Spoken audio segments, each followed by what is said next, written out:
ಏನು ಗುಣನಿಧಿ ನೋಡಿದಳು ಬಾಲಕನ ಗುಣಗಳ ಪಾಡಿದಳು ಹೃದಯಾಗ್ನಿ ತಾಪದಿ ಬೇಡಿದಳು ದೊಡ್ಡಮ್ಮ ತೊಡಗಿರು ಮಗನೇ ಬೇಡಿದಳು ತೊಟ್ಟಂಬ ತೊಡದಿರು ಮಗನೇ ನೀನು ಮಗನೇ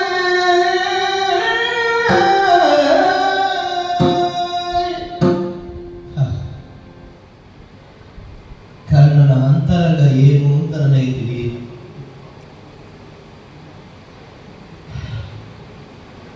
ಆದರೂ ಒಂದು ಬೇಗ ಹುಟ್ಟಿಕೊಂಡರೆ ಒಳಿತು ಅಂತ ಭಾವಿಸಿದ್ದೆ. ಸ್ವಾರ್ಥ ಅಲ್ಲ, ಮಕ್ಕಳನ್ನು ಉಳಿಸಿಕೊಳ್ಳಬೇಕೆಂಬ ಹಠ. ನನ್ನನ್ನ ಕಾಡಬೇಡ ಅಮ್ಮ ಅಂತ ಹೇಳಿದ ಅಲ್ಲ. ತಾಯಿಯಾದವಳು ಮಕ್ಕಳನ್ನ ಕಾಡುವುದಕ್ಕಾಗಿ ಇರುವವಳೆ ಅಲ್ಲ, ಕಾಡುವುದಕ್ಕೆ ಇಂಥ ಶತ್ರುವೇ. ನಾನು ಪಡೆದ ಮಗ, ಇವರಿಗೆ ಸಂಕಟ ಆಗಬೇಕು ಅಂತ ಅನ್ನುವ ಕಾರಣಕ್ಕಾಗಿ ಕಾಡುವುದಲ್ಲ, ಉಳಿಸಿಕೊಳ್ಳುತ್ತೇನೆ ಅನ್ನುವ ಕಾರಣಕ್ಕಾಗಿ ಕಾಡುವುದು, ಉಳಿಸಿಕೊಳ್ಳಬೇಕೆಂಬ ಹಠಕ್ಕಾಗಿ ಕಾಡುವುದು. ಐವರು ಮಕ್ಕಳನ್ನು ಉಳಿಸಿಕೊಡುವ ಅನ್ನುವ ಧ್ವನಿಯಲ್ಲಿ ಇನ್ನು ಬೇಡ ಅನ್ನುವುದಲ್ಲ, ಇವನು ಉಳಿಸಿಕೊಳ್ಳಬೇಕು ಅಂತ. ತಾಯಿಗೆ ಮಕ್ಕಳು ಹೆಚ್ಚಾಗುವುದು ಕೊಟ್ಟೆ ಇಲ್ಲ, ಗುಣನಿಧಿ ಇದ್ದಾರೆ. ಸ್ವಾಮಿ ನಿಷ್ಠೆಗೆ ನಾನು ದ್ರೋಹ ಬಗೆಯುವುದಕ್ಕಿಲ್ಲ, ಅದನ್ನು ಸ್ಪಷ್ಟವಾಗಿ ತನ್ನ ನಿಲುಮೆಯಿಂದ ತಾಳಿ ತೋರಿಸಿದ. ನನ್ನ ಬದುಕಿಗೊಂದು ಗತಿ ತೋರಿಸಿದ. ನನ್ನ ಭವಿತವ್ಯವನ್ನು ಚಿತ್ರಿಸುವುದಕ್ಕೆ ಹೊರಟು ನಿಂತ. ಅನಾಥ ಪ್ರಜ್ಞೆ ಕಾಡಿದ ಕಾಲಕ್ಕೆ ಸನಾಥ ಪ್ರಜ್ಞೆಯನ್ನು ಮೂಡಿಸಿದ. ಸುಯೋಧನನಿಗೆ ಯಾವ ಕಾಲಕ್ಕೂ ನಾನು ಬೆನ್ನು ಹಾಕುವುದಕ್ಕಿಲ್ಲ, ಬೆನ್ನು ಹಾಕುವುದಕ್ಕಿಲ್ಲ. ಅರ್ಥ ಆಯಿತು. ನೋಡಿಯೇ ಉಳಿದು ಬಿಟ್ಟೆ. ಪ್ರತಿಯಾಡುವುದಕ್ಕೆ ನನ್ನೊಳಗಿದ್ದ ಧೈರ್ಯ ಸಾಧನೆ ಉಳಿಯಿತು. ಆದರೂ ಕೃಷ್ಣ ಪರಮಾತ್ಮ ಏನನ್ನ ಕೇಳು ಅಂತ ಹೇಳಿ ಕಳುಹಿಸಿದ್ದಾನೆ, ಅದನ್ನು ಕೇಳದೆ ಉಳಿಯುವುದಕ್ಕಾಗುವುದಿಲ್ಲ. ಕರ್ಣ, ಅಮ್ಮ ಬೇರೆ ಏನಾದರೂ ಕೇಳು ಅಂತ ಹೇಳಿದೆ. ಪಾಂಡವರಲ್ಲಿ ಹಿರಿಯನಾಗಿ ನಾನು ನನ್ನನ್ನು ಪ್ರೀತಿಸಿಕೊಳ್ಳುವುದಕ್ಕಾಗಲಿಲ್ಲ. ನೀನು ಇದು ತಟ್ಟಿ ಕೌಂತೆಯ ಅಂತ ಹೇಳಬಲ್ಲದೆ. ನೀನು ಕಣ್ಣನ ತಾಯಿ ಎನ್ನುವುದಕ್ಕೆ ಧರ್ಮರಾಯನ ತಾಯಿ.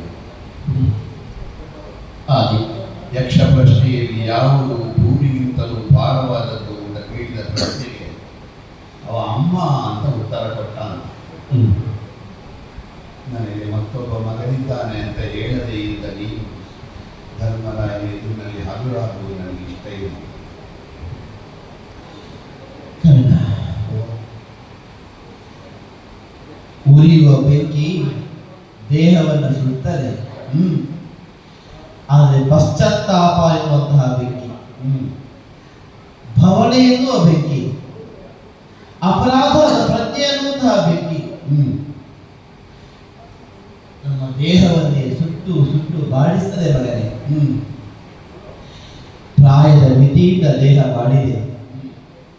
ಹೃದಯಾಗ್ನಿಯ ಬಯಸುವಿಕೆಯಿಂದಲೂ ನನ್ನ ತನು ಬಾಡಿದೆ ಮಗನೇ, ತನು ಬಾಡಿದೆ. ನಿನ್ನಲ್ಲಿ ಕೇಳುವುದಲ್ಲ, ಬೇಡು. ಅಕ್ಷಿಯ ತೂಣೀರವನ್ನು ಹೆಗಲಿಗೇರಿಸಿಕೊಂಡ ಪಾರ್ಥನನ್ನು ಎದುರಿಸುತ್ತೇನೆನ್ನುವ ಹಾಗೆ ಹಠಕ್ಕೆ ಕಟ್ಟು ಬಿದ್ದವರಿಗೆ ನನ್ನ ತೂಣೀರವನ್ನು ಬರಿದಾಗಿಸುವುದಕ್ಕೆ ತಾಯಿ ಬಂದಿದ್ದಾಳೆನ್ನುವ ಹಾಗೆ ಗ್ರಹಿಸಬೇಡ. ರಾಮನಲ್ಲಿ ಗುಣ ಉಂಟು. ಏನದು? ಅವನು ಏಕಬಾಣನಂತೆ. ನಿನ್ನಲ್ಲಿ ಅವನಿಗಿರುವ ಔದಾರ್ಯ ಇಲ್ಲ ಅಂತ ನಾನು ಭಾವಿಸುವುದಕ್ಕಿಲ್ಲ. ಅಯ್ಯೋ, ಅವನಿಷ್ಟು ದೊಡ್ಡ ಹೋಲಿಕೆಯಲ್ಲ, ಆದರೆ ನನ್ನ ಮಗ ಏನನ್ನುವುದನ್ನು ಅರಿತು ನಾನು ಕೇಳ್ತಾ ಇದ್ದೇನೆ. ಕುಮಾರ, ಓ, ತಾಯಿಯೊಂದು ಮಾತು ನಡೆಸಿಕೊಡ್ತೀಯ? ಏನು ಕೇಳುತ್ತಾರೆ? ಯುದ್ಧ ಭೂಮಿಯಲ್ಲಿ ಪುಂಖಾನುಪುಂಖವಾಗಿ ಅವ್ಯಾಹತವಾಗಿ ನಿನ್ನ ಮೂಡಿಗೆಯಿಂದ ಹೊರಸರಿಬಹುದಾದ ಮಾರ್ಗಗಳಕ್ಕೊಂದು ಕಡಿವಾಣವನ್ನು ಒದಗಿಸುವುದಕ್ಕೆ ತಾಯಿ ಬಂದಿದ್ದಾಳೆ. ತೊಟ್ಟಂಬ ಮತ್ತೆ ತೊಡಲಿರು. ಒಮ್ಮೆ ಪ್ರಯೋಗ ಮಾಡುವ ಬಾಣವನ್ನು ಮತ್ತೊಮ್ಮೆ ಪ್ರಯೋಗ ಮಾಡದಿರು ಮಗನೇ. ತೊಟ್ಟಂಬನ್ನು ತೊಡದೇ ಇರಬೇಕಲ್ಲ. ಇಟ್ಟಂತಹ ಮಗನ ತಾಯಿಯ ಸಂಬಂಧವನ್ನು ಸೇರಿಸುವುದಕ್ಕೆ ಬಂದಂತಹ ತಾಯಿ ಹೇಳಿದ್ದು ರಣರಂಗದ ತೊಟ್ಟಂಬ ತೊಡದಿರು ಎನ್ನುವಂತಹ ಅವರ ದೊಡ್ಡದಲ್ಲ ತಾಯಿ. ತೊಟ್ಟಂಬ ಮತ್ತೆ ಬರಲಿಕ್ಕೆ ಇಲ್ಲಲ್ಲ, ಮತ್ತೆ ತೊಡುವುದು ಯಾಕೆ ಗೊತ್ತಿಲ್ಲ ನನಗೆ.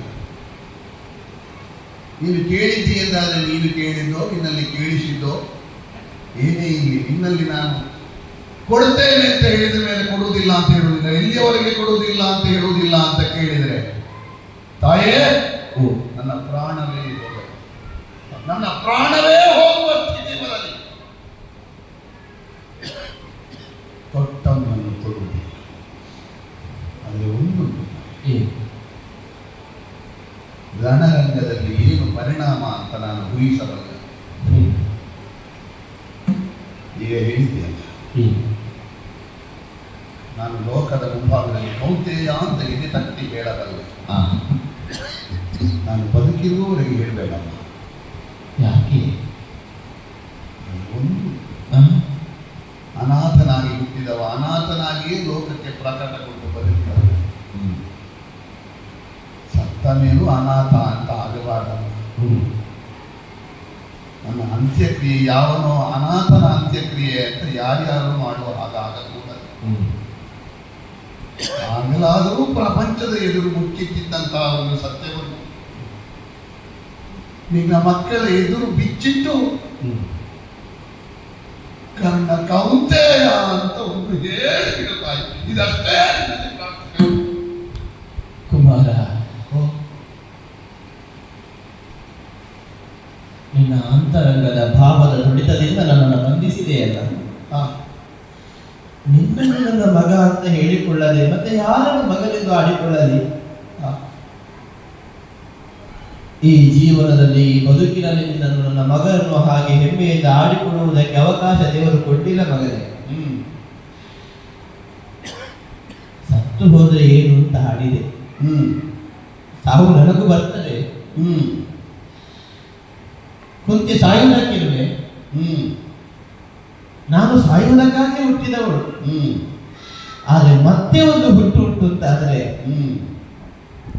ಉಳಿದವರನ್ನು ಮಕ್ಕಳನ್ನಾಗಿ ಪಡೆಯದಿದ್ದರೂ ಚಿಂತೆಯಿಂದ ನೀನೊಬ್ಬ ನನ್ನ ಮಗನಾಗಿ ಹುಟ್ಟಬೇಕು ಮಗನೇ. ಬರುವ ಜನ್ಮದಲ್ಲಿ ನಿನ್ನನ್ನು ನನ್ನ ಮಗನಾಗಿ ಪಡೆಯುವ ಸೌಖ್ಯ ಯೋಗ ಭಾಗ್ಯ ಆ ಕೃಷ್ಣ ಪರಮಾತ್ಮ ಕೊಡ್ಲಿ ಅಂತ ನಾನು ಕೈ ಮುಗಿದು ಬೇಡಿಕೊಳ್ಳುತ್ತೇನೆ. ತಾಯಿ, ಒಂದು ವೇಳೆ ಅದೇ ಹೌದಾದರೆ ನೀನು ನನ್ನ ಹೆತ್ತ ತಾಯಿಯಾಗಿ ನಿನ್ನ ಹೊಟ್ಟೆಯಲ್ಲೇ ಹುಟ್ಟುವ ಸೌಭಾಗ್ಯ ಮುಂದಿನ ಜನ್ಮದಲ್ಲಿ ಬರುವುದಿದ್ರೆ ನಿನ್ನ ಹೊಟ್ಟೆಯಲ್ಲಿ ಹುಟ್ಟುವುದಿದ್ರು ಕೌರವ ಹುಟ್ಟುವ ತಾಯಿಯಾಗಿ ನೀನಿರಲಿ. ನಾನು ಕೌರವ ದ್ವೇಷಿಸುವ ಕುಂತಿಯಾಗಿ ನೀನು ತಾಯಿಯಾಗುವುದು ಬೇಡ ಅಂತ ನಾನು ಕುಮಾರ ನಡೀತೇನೆ. ನಾನು ಹೊರಟೇನೆ. ಹೊರಡುವುದುಂಟ. ಒಮ್ಮೆ ಒಮ್ಮೆ ಬಿಗಿಸೆಳೆದು ಬರಸೆಳೆದು ನಾನು ಬಿಗಿಯಾಗಿ ಎಳೆದಾಡಿಸಿಕೊಳ್ಳುತ್ತಿದ್ದೇನೆ. ತಾಯಿ ಕುಮಾರ, ಒಂದಾಶಯ ಇನ್ನೊಮ್ಮೆ ಈ ಅಪ್ಪಗೆ ಸಿಗಲಿ, ಈ ತಾಯಿಯ ಆಲಿಂಗನ ಮತ್ತೊಮ್ಮೆ ಸಿಗಲಿ ಎನ್ನುವುದು ಒಂದಾಶಯ. ಇಲ್ಲದೆ ಹೋದರೆ ಸಾಯುವ ಮೊದಲಾದರೂ ಹೆತ್ತ ತಾಯಿಯ ಆಲಿಂಗನವನ್ನು ಪಡೆದಿದ್ದೇನೆ ಎನ್ನುವಂತಹ ಸಂತೋಷದಿಂದ ಮೃತ್ಯು ದೇವತೆ ಆಲಿಂಗನವನ್ನು ತುಂಬುರುದಲಿನಿಂದ ಅತಿಥಿಯಾಗಿ ಸ್ವಾಗತಿಸುತ್ತಿದೆ. ಇನ್ನೊಂದು ಜನ ಉಂಟು. ನಿನ್ನ ತಾಯಿಯ ಎದೆ ಎಂಬ ಅಂಗಳ ನಿನ್ನ ಕಾಲ ತುಳಿತಕ್ಕಾಗಿ ಕಾಯುತ್ತಾ ಇದೆ ಎನ್ನುವಂತಹ ಯೋಚನೆ ನನಗಿರಲಿ ಮಗನೇ. ನಾನು ನಡೆಯುತ್ತೇನೆ. ಆ ಹಂಗರ ನಾನು ನಡೆದಾಡುವಂತೆ ವಿಸ್ತಾರವಾಗಿ ಯಾರ ಪ್ರಪಂಚದ ಅಪವಾದಕ್ಕೂ ಬೆದರದಂತಹ ಸ್ಥಿತಿ ನಿನಗೆ ಬರಲಿ. ನಾನು ಶುಭ